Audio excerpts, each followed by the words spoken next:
শহীদ কারা?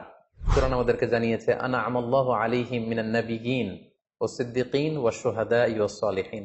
শহীদ দুই প্রকার, একটা হচ্ছে শাহিদুদ দুনিয়া ওয়াল আখিরা, আর একটা হচ্ছে শাহিদুল আখিরা। তারা ছাড়া কি আর কেউ শহীদ হতে পারবে না?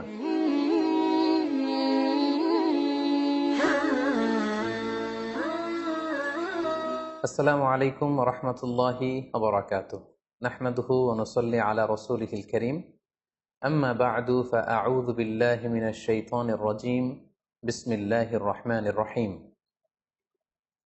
রাসেল নামে এক ভাই প্রশ্ন করেছেন, শহীদ কারা? ইদানিং অনেকের মৃত্যুর পর তাদেরকে শহীদ বলে আখ্যা দেয়া হয়। ব্যাপারটি কতটুকু সঠিক বলবেন কি?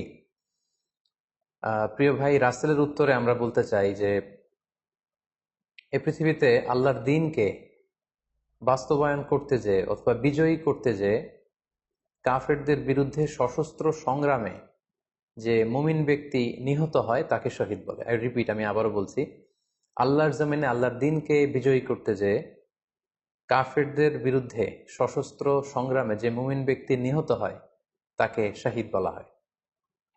সহিহ বুখারীর বর্ণনায় এসছে যে সাহাবারা আল্লাহ রাসূল সাল্লাল্লাহু আলাইহি সাল্লামকে জিজ্ঞেস করেছিলেন যে, হে আল্লাহ রাসূল, কারা আল্লাহর রাস্তায় জিহাদ করছে এটা আমরা কিভাবে বুঝবো? তার উত্তরে আল্লাহর হাবিব সাল্লাল্লাহু আলাইহি ওয়াসাল্লাম বলেছিলেন, মান কাতালা লিতাকুনা কালিমাতুল্লাহি হিয়াল উলিয়া ফাহুয়া ফি সাবিলিল্লাহ। যে ব্যক্তি আল্লাহর দ্বীনকে, আল্লাহর বিধানকে কিংবা আল্লাহর আইনকে বাস্তবায়নের জন্য, আল্লাহর দ্বীনকে বিজয়ের জন্য যে সংগ্রাম করে যাচ্ছে সেই আল্লাহর রাস্তায় আছে।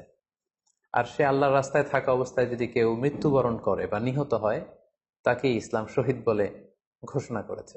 তবে সেক্ষেত্রে একটি শর্ত রয়েছে, সেটি হচ্ছে দুন আগারাদিন মিন আগারাদিদ দুনিয়া। দুনিয়ার কোনো কারণে, দুনিয়ার কোনো লোভে পড়ে, দুনিয়ার কোনো স্বার্থের জন্য যদি কেউ আল্লাহ রাস্তায় জেহাদ করে মৃত্যুবরণও করে, সেই শহীদের কোনো মর্যাদা বাদাম আল্লাহ তাআলার কাছে নেই। কারণ আমরা হাদিস থেকে জেনেছি অনেক শহীদ কিয়ামতের ময়দানে আল্লাহ তাআলা তাদেরকে জাহান্নামে ফেলে দিবেন। আল্লাহ বলবেন যে, তুমি তো দুনিয়াতে জেহাদ করেছিলে যে মানুষ তোমাকে বীর বলবে, মানুষ তোমাকে সাহসী বলে ঘোষণা দিবে, বাহাবা পাওয়ার জন্য তুমি জেহাদে অংশগ্রহণ করেছিলে এবং সেখানে নিহত হয়েছ। তো তুমি নিহত হওয়ার পরে মানুষ তো তোমাকে বীর বলেছে, বাহাবা দিয়েছে, সাবাস বলেছে, যে কারণে তুমি এই জিহাদে অংশগ্রহণ করেছো সেটা দুনিয়াতেই তুমি পেয়েছো। তো আমার কাছে তুমি কি চাও? আমার কাছে তোমার জন্য কিছু নেই। Go to the hell fire, জাহান্নামে যাও। তাকে আল্লাহ তাআলা উপর করে জাহান্নামে নিক্ষেপ করবেন। তো এজন্য শর্ত হচ্ছে যে দুনিয়ার কোনো স্বার্থে নয়, শুধুমাত্র কেবলমাত্র আল্লাহর দ্বীনকে আল্লাহর জমিনে বিজয়ী করার জন্য যদি কেউ সশস্ত্র সংগ্রামে নিহত হয় তাদেরকে শহীদ বলা হয়। এখন প্রশ্ন হচ্ছে, যারা কাফেরদের বিরুদ্ধে জেহাদ করতে যে যুদ্ধে নিহত হলো তারা শহীদ, তারা ছাড়া কি আর কেউ শহীদ হতে পারবে না? এই প্রসঙ্গে আমরা বলবো যে বেসিকলি ইসলামী শরিয়াতে শহীদ দুই ধরনের। ইবনু হাজার আল আসকালানি উনিও শাহাদাতের প্রকারভেদ করতে যেয়ে বলেছেন যে শহীদ দুই প্রকার, একটা হচ্ছে শাহিদুদ দুনিয়া ওয়াল আখিরা, যেটা আমরা বলেছি যারা আল্লাহর রাস্তায় নিহত হয়েছে তারা। আরেকটা হচ্ছে শাহিদুল আখিরা, যারা দুনিয়াতে আল্লাহর রাস্তায় নিহত হয়নি কিন্তু পরকালে তারা শাহাদাতের মর্যাদা লাভে ধন্য হবে। প্রথম প্রকার হচ্ছে শাহিদুদ দুনিয়া ওয়াল আখিরা, যেটাকে আমরা বলি শাহাদাতে হাকিকি, মানে প্রকৃত শহীদ। এরাই হচ্ছে মূলত শহীদ।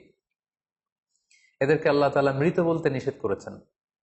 আল্লাহ তাআলা বলেছেন, ওয়ালা তাকুলু লিমান ইউকতালু ফি সাবিলিল্লাহি আমওয়াত বাল আহইয়া ওয়ালাকিন লা তাশউরুন। যারা আল্লাহর রাস্তায় জীবন দিয়ে নিহত হয়েছে তাদেরকে তোমরা মৃত বলো না, বরং তারা জীবিত। অন্য এক আয়াতে এসেছে বাল আহিয়াউন ইনদা রাব্বিহিম ইউরযাকুন, তারা জীবিত এবং আল্লাহর কাছে তারা রিজিক প্রাপ্ত, আল্লাহ তাআলার পক্ষ থেকে তারা রিজিক প্রাপ্ত। তাদের মর্যাদা আল্লাহ তাআলার কাছে এত বেশি যে তাদেরকে নিহত হওয়ার পরে কোনো জানাজার আগে গোসল দিতে হয় না। তাদের রক্তাক্ত দেহটাকেই সরাসরি জানাজার পরে দাফন করে দিতে হয়, কেননা সেই ঝরঝরে রক্ত নিয়ে তারা সেদিন কিয়ামতের দিবসে আল্লাহ তাআলার দরবারে তারা হাজির হয়ে যাবে। এবং আমরা যদি কোরআনের দিকে তাকাই, কোরআন আমাদেরকে জানিয়েছে আনা আমাল্লাহু আলাইহিম মিনান নাবিয়িন ওয়াস সিদ্দিকিন ওয়াশ শুহাদাই ওয়াস সালিহিন, মানে সবচেয়ে শ্রেষ্ঠ তাবাকা বা দারাজা হচ্ছে নবীদের দারাজা, নবীদের পরে হচ্ছে সিদ্দিকিনদের দরজা, এবং সিদ্দিকিনদের পরেই যাদের মর্যাদা আল্লাহ তাআলার কাছে সবচাইতে বেশি তারা হচ্ছে শুহাদা। এজন্য প্রতিটি মুমিনের জীবনের আকাঙ্ক্ষা বা তামান্না থাকা উচিত তারা যেন শাহাদাতের মৃত্যু আল্লাহ তাআলার কাছে কামনা করে। এবং আমরা যদি সাহাবাদের জীবনের দিকে তাকাই তাহলে দেখবো ওনারা সবসময় আল্লাহ তাআলার কাছে শাহাদাতের মৃত্যু কামনা করতেন। সাইয়েদনা ওমরে ফারুক রাদিয়াল্লাহু তাআলা আনহু আল্লাহ তাআলার কাছে সবসময় শাহাদাতের মৃত্যু চাইতেন। সহিহ বুখারীর বর্ণনায় এসছে ওমরে ফারুক রাদিয়াল্লাহু তাআলা আনহু দোয়া করতেন আর বলতেন, আল্লাহুম্মা রযুকনি শাহাদাতান ফি সাবিলিক ওয়াজআল মাউতি ফি বালাদি রাসূলিক, মানে হে আল্লাহ আপনি আমাকে শাহাদাতের মৃত্যু নসিব করুন এবং আপনার প্রিয় হাবিবের শহর মদিনা শহরে আমার মৃত্যু আপনি নসিব করুন। এবং আমরা যদি ওমরে ফারুকের জীবনের দিকে তাকাই তাহলে আমরা দেখব যে উনি শহীদি মৃত্যু লাভ করেছিলেন। একজন অ্যাসাসিনেটরের মাধ্যমে আত্মাইর আঘাতে তিনি শহীদ হয়েছিলেন। এবং আল্লাহ রাসূল সাল্লাল্লাহু আলাইহি ওয়াসাল্লামের পাশে আবু বকর রাদিয়াল্লাহু তাআলা আনহুর কবর, তার পাশেই কিন্তু ওমরে ফারুকের কবর। তার মানে মদিনাতেই তিনি আল্লাহ রাসূল সাল্লাল্লাহু আলাইহি ওয়াসাল্লামের পাশে মৃত্যুবরণের পরে শোয়ার সৌভাগ্য তিনি অর্জন করেছেন। তাহলে এই আলোচনা থেকে আমরা বুঝলাম যে প্রকৃত শহীদ হচ্ছে যারা আল্লাহর রাস্তায় নিহত হয় এবং এর মর্যাদা আল্লাহ তাআলার কাছে অনেক বেশি। কিন্তু এই শাহাদাতে হাকিকি বা প্রকৃত শহীদ ছাড়াও আরো অনেক মৃত ব্যক্তিকে আল্লাহ রাসূল সাল্লাল্লাহু আলাইহি ওয়াসাল্লাম শহীদি মৃত্যুর সুসংবাদ দিয়েছেন। তারা জেহাদে অংশগ্রহণ করেনি, তারা কাফিরদের আঘাতে নিহত হয়নি, তারা প্রকৃত শহীদ নয়, কিন্তু কিয়ামতের দিন তারা শাহাদাতের মর্যাদা লাভ করবে। তারা কারা? এ ব্যাপারে আমরা সহিহ মুসলিমের একটি হাদিস এখানে উল্লেখ করতে চাই, যেখানে আল্লাহ রাসূল সাল্লাল্লাহু আলাইহি সাল্লাম সাহাবাদেরকে জিজ্ঞেস করেছেন, মা তাউদ্দুনা শাহিদা ফিকুম, ওহে সাহাবারা তোমরা কাদেরকে শহীদ বলে মনে করো? সাহাবারা বললেন যারা আল্লাহর রাস্তায় নিহত হয় তারা শহীদ। তখন আল্লাহ রাসূল সাল্লাল্লাহু আলাইহি ওয়াসাল্লাম বললেন, ইন্না শুহাদা উম্মতি ইদান লাকালিল, এরকম হলে তো আমার উম্মতের মধ্যে শহীদদের সংখ্যা একেবারে কম। যারা জেহাদের সুযোগ পাবে না, জেহাদের ময়দানে কাফিরদের বিরুদ্ধে সশস্ত্র সংগ্রাম করে যারা নিহত হওয়ার সুযোগ পাবে না, তাহলে তো তারা শহীদ হতে পারবে না। সাহাবারা এই কথা শুনে বললেন, ইয়া রাসূলুল্লাহ তাহলে কারা শহীদ আপনি বলেন।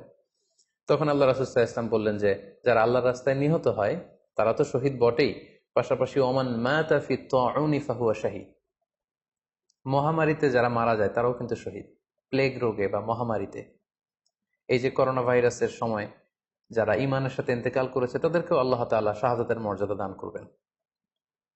ওমান মাতা ফিল বাতনি ফাহুয়া শাহীদ, পেটের পীড়ায়, পেটের কোনো রোগে যদি কেউ আক্রান্ত হয়ে মারা যায় সে কিয়ামতের দিন শাহাদাতের মর্যাদা লাভ করবে। ওয়াল গরিকু শাহীদ, পানিতে ডুবে যদি কেউ মারা যায় সেও শাহীদ। এভাবে অন্যান্য আরো অনেক হাদিসে, কোনো হাদিসে 5 জন, কোনো হাদিসে 7 জন, কোনো হাদিসে আরো বেশি, এভাবে আরো অনেক ব্যক্তিকে আল্লাহ রাসূল সাল্লাল্লাহু আলাইহি ওয়াসাল্লাম শাহাদাতের মর্যাদা লাভে তারা কিয়ামতের দিন ধন্য হবে এই মর্মে তিনি আমাদেরকে জানিয়েছেন। সুনানে নাসাইর একটি বর্ণনা থেকে আমরা জানতে পারি আল্লাহ হাবিব সাল্লাল্লাহু আলাইহি ওয়াসাল্লাম বলেছেন, মান কুতিলা দুনা মাজলামাতিহি ফাহুয়া শাহীদ, অন্যায়ভাবে যদি কাউকে হত্যা করা হয়, হি ইজ ডিফেন্ডিং ইনজাস্টিস, অন্যায় প্রতিরোধে সে মারা গিয়েছে, এরকম মৃত্যুকেও তিনি শাহাদাতের মৃত্যু বলে ঘোষণা করেছেন। সুনানে তিরমিজির আরেকটি বর্ণনায় আল্লাহ রাসূল সাল্লাল্লাহু আলাইহি ওয়াসাল্লাম আরো কিছু ব্যক্তিকে শহীদ বলে ঘোষণা করেছেন। যেমন তিনি বলেছেন, মান কুতিলা দুনা দীনিহি ফাহুয়া শাহীদ, কেউ তার দ্বীনকে হেফাজত করতে যেয়ে যদি মৃত্যুবরণ করে সে শহীদ। ওমান কুতিলা দুনা দামিহি ফাহুয়া শাহীদ, নিজের রক্ত বাঁচাতে যেয়ে যদি কেউ মৃত্যুবরণ করে শহীদ। তার সম্পদ বাঁচাতে যেয়ে যদি মৃত্যুবরণ করে সে শহীদ। তার ফ্যামিলিকে সেভ করতে যেয়ে কেউ যদি মৃত্যুবরণ করে সেও শহীদ। তার সম্মান, ইজ্জত, তার স্ট্যাটাসকে বাঁচাতে যেয়ে যদি কেউ মৃত্যুবরণ করে সেও শহীদ। আরেক বর্ণনায় আমরা জানতে পারছি আল্লাহ রাসূল সাল্লাল্লাহু আলাইহি ওয়াসাল্লাম বলেছেন, ওয়াসাহিবুল হাদমি ফাহুয়া শাহীদ, অর্থাৎ ধ্বংসস্তূপের নিচে চাপা পড়ে যদি কেউ মারা যায় বা কোনো দেয়ালের নিচে চাপা পড়ে যদি কেউ মারা যায় সে শহীদ। ওয়াসাহিবু যাতিল জানবি শাহীদ, অর্থাৎ ফুসফুসের কোনো রোগে, লেটস সে লাং ক্যান্সারে যদি কেউ মারা যায়, ফুসফুসের কোনো ভয়ানক রোগে যদি কেউ মারা যায় সে শাহীদ, শহীদের মর্যাদা পাবে। আল হারিকু শাহীদ, আগুনে পুড়ে যদি কেউ মারা যায় সেও শহীদ।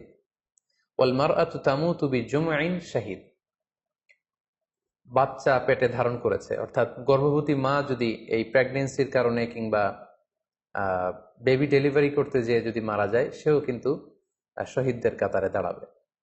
এভাবে আমরা বিভিন্ন হাদিসের আলোকে এবং আল্লাহ রাসূল সাল্লাল্লাহু আলাইহি ওয়াসাল্লামের সুসংবাদ বাণীর আলোকে আমরা বুঝতে পারি যে আল্লাহ রাস্তায় যারা জেহাদ করে আল্লাহর দিনকে বিজয়ী করতে যে মৃত্যুবরণ করেছে, তারা হচ্ছে প্রকৃত শহীদ। তাদের মর্যাদা আল্লাহ তাআলার দরবারে অনেক অনেক বেশি।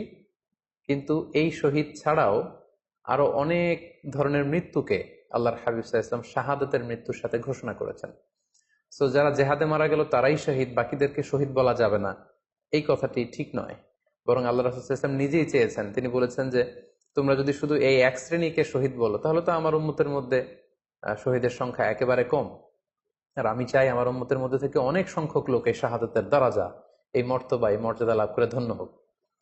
তাই আমরা যে কেউ একটি বর্ণনার কথা বললাম, এছাড়াও আরো অনেকগুলো বর্ণনা আছে এই ধরনের মৃত্যু যারা বরণ করেছে। লেটসে পানিতে ডুবে, আগুনে পুড়ে, পেটের পীড়ায়, নিজের সম্পদ বাঁচাতে যে, অন্যায়ের প্রতিরোধ করতে যে, সন্তান ভূমিষ্ঠ করতে যে, এরকম যত ধরনের মৃত্যু রয়েছে, এ ধরনের মৃত্যুকে আল্লাহ রাসূল সাল্লাল্লাহু আলাইহি ওয়াসাল্লাম শহীদী মৃত্যু বলেছেন। এবং কিয়ামত দিবসে এই সমস্ত লোকেরাও তারা শাহাদাতের মর্যাদা লাভে ধন্য হবে ইনশাআল্লাহ। আশা করি প্রশ্নের উত্তর আপনি পেয়েছেন। আল্লাহ তাআলা আমাদের সবাইকে সঠিকভাবে ইসলাম জানার, বুঝার এবং সে অনুযায়ী মানার তৌফিক দান করুক। হাযা মা ইনদি ওয়াল ইলমু ইনদাল্লাহ আলাইহি তাওয়াক্কালতু ওয়া ইলাইহি উনীব। ওয়াসসালামু আলাইকুম ওয়া রাহমাতুল্লাহি ওয়া বারাকাতুহু।